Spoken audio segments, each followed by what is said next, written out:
Tonton sampai habis agar tidak ada yang gagal paham. Kebetulan pada malam hari ini, malam 1 Ramadan, ada 2 pertanyaan yang sudah masuk ke channel kami. Yang pertama dari Bapak Sunaryo bertanya tentang bagaimana hukumnya menggunakan obat mata saat berpuasa.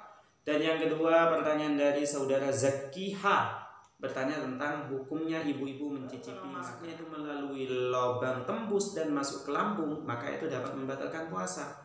Bedanya kalau tidak masuknya sesuatu tidak melalui lubang yang tembus, contohnya melalui pori-pori. Sebelumnya jangan lupa pencet tombol subscribe dan bunyikan loncengnya. Bismillahirrahmanirrahim. Assalamualaikum warahmatullahi wabarakatuh. Alhamdulillahirrahmanirrahim. Wassalamu ala asyrafil anbiya wal mursalin Sayyidina Muhammadin wa ala alihi wa sahbihi ajma'in, amma ba'du. Sahabat-sahabat video sekalian, selamat datang di channel YouTube saya. Simak sampai habis dan jika bermanfaat silakan tombol subscribe-nya dipencet dan juga bagikan ke teman-teman yang lain. Seperti yang saya janjikan, saya akan menjawab beberapa pertanyaan yang ada di channel YouTube saya, di kolom komentar channel YouTube saya. Kebetulan pada malam hari ini, malam 1 Ramadan, ada 2 pertanyaan yang sudah masuk ke channel kami. Yang pertama dari Bapak Sunaryo bertanya tentang bagaimana hukumnya menggunakan obat mata saat berpuasa. Dan yang kedua pertanyaan dari saudara Zakiha bertanya tentang hukumnya ibu-ibu mencicipi makanan. Sebelum saya menjawab secara rinci dan jelas kedua pertanyaan tersebut, saya ingin menyampaikan bahwasanya sesuatu yang dapat membatalkan puasa salah satunya adalah ma wasala ilal jaufi min manfadin, sesuatu yang sampai kepada lambung dari lubang tembus. Wal muradu bihi imsakus shaim an usuli ainin ila ma yusamma jaufan. Maksudnya adalah orang yang berpuasa itu wajib menjaga dirinya dari masuknya sesuatu ke dalam lambungnya. Ini kunci yang harus kita pahami terlebih dahulu. Lalu bagaimana dengan menggunakan obat mata? Apakah menggunakan obat mata ini dapat membatalkan puasa? Dari keterangan depan kita sudah tahu bahwasanya sesuatu yang dapat membatalkan puasa itu masuknya sesuatu melalui lubang tembus dan masuk ke dalam lambung. Ini yang perlu kita ketahui. Baru kalau masuknya itu melalui lubang tembus dan masuk ke lambung, maka itu dapat membatalkan puasa. Bedanya kalau tidak masuknya sesuatu tidak melalui lubang yang tembus, contohnya melalui pori-pori dan hal sebagainya, yang mana lubangnya itu tidak tembus ke lambung, maka itu tidak batal. Oleh karenanya di dalam kitab Kulyubi di sini dijelaskan wala yaqulu al-ittihal wa in wajada ta'mahu ayil kuhlih bihalqihi li'annahu la manfadha minal aini ilal halqih wal wasil ilaihi minal masam. Maka tidak apa-apa menggunakan celak. Menggunakan celak itu tidak apa-apa, sekalipun rasanya itu terasa di tenggorokan kita. Kenapa? Karena dari mata itu sampai ke lambung itu la manfaat, tidak ada jalan tembus. Loh, kok bisa terasa? Kalau tidak ada jalan tembus, kok bisa terasa ke tenggorokan kita? Wal wasil ilaihi minal masam. Adapun yang sampai itu bukan dari lubang tembus, namun melalui pori-pori. Makanya kita menggunakan obat tetes mata saat berpuasa itu tidak membatalkan. Kenapa? Karena yang membatalkan itu masuknya sesuatu melalui lubang tembus. Kalau melalui mata itu tidak melalui lubang tembus. Sebab li'annahu la manfadha minal aini ilal halqih. Itu jawaban yang pertama. Kemudian dari saudara Zakiha ini bertanya tentang bagaimana ibu-ibu mencicipi makanan. Kalau mencicipi makanan itu kan biasanya ibu-ibu kalau sebelum berbuka mereka masak, kemudian mencicipi makanannya. Bagaimana hukum ibu-ibu mencicipi makanannya? Boleh apa tidak? Di sini ada keterangan ya dari kitab Thalibin dan kitab Tuhfatul Muhtaj. Yang pertama saya sampaikan dari kitab I'anatul Thalibinnya itu dijelaskan wa kharaja bil aini al atharu, dikeluarkan dari benda yaitu sampainya athar, bekas. Contohnya masuknya bekas itu contohnya seperti apa? Kausulit to'am bidzauqih ila halqihi, seperti masuknya rasa makanan sebab mencicipi masuk ke dalam tenggorokan.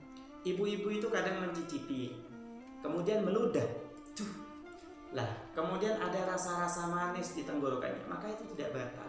Sebab ketika ibu itu sudah meludah, kemudian ada rasa yang masuk ke tenggorokannya, terasa di tenggorokannya, itu namanya bukan air, itu bukan benda yang masuk, tetapi atar, sisa-sisanya tadi. Dan sampainya atar kepada tenggorokan dan masuk ke lambung itu tidak dapat membatalkan puasa. Saya bergabung ini, saya sempat menulis keterangan di dalam kitab Tuhfatul Muhtad, wa yusannu ayyatariza 'anil hijamah.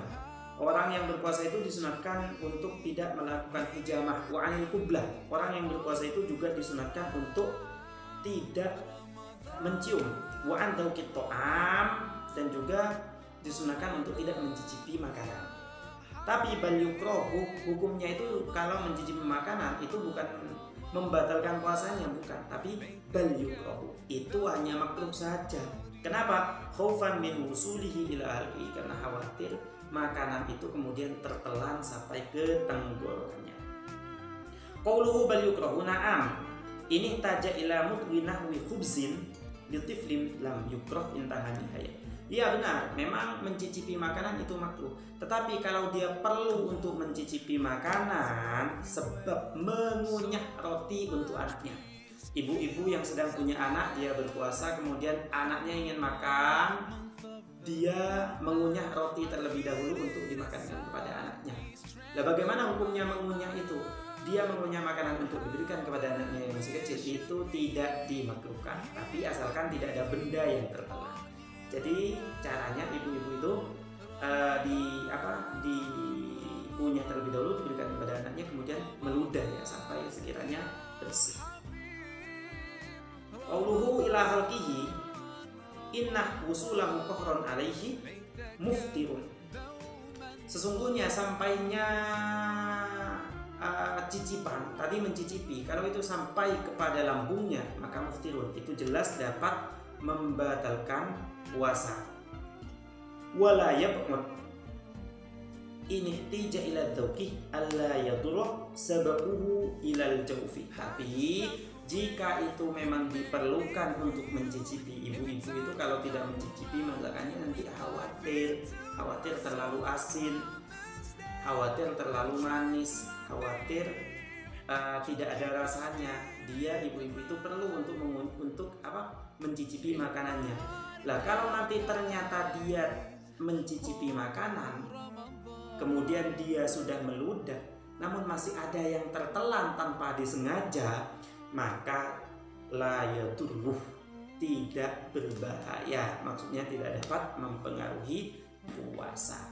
Sampai di sini kesimpulannya adalah menggunakan obat tetes mata itu diperbolehkan, sebab dari mata tidak ada jalan tembus sampai ke dalam jauh, ke dalam ke dalam lambung.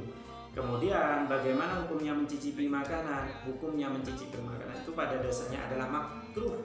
Namun jika dia harus mengunyah makanan karena akan diberikan kepada anaknya yang masih kecil, maka tidak lagi dimakruhkan. Lalu mengunyah makanan itu, dia itu harus meludah setelahnya sekiranya mulutnya itu bersih dan tidak ada bekasnya lagi. Lah kalau nanti ternyata ada bekas yang masuk ke dalam, ada rasa yang masuk ke dalam tenggorokannya, itu tidak batal. Mungkin ini yang bisa kami sampaikan, semoga bermanfaat. Saya Lutfi Abdullah Thani, semoga bermanfaat. Ihdinas siratal mustaqim. Wassalamualaikum warahmatullahi wabarakatuh.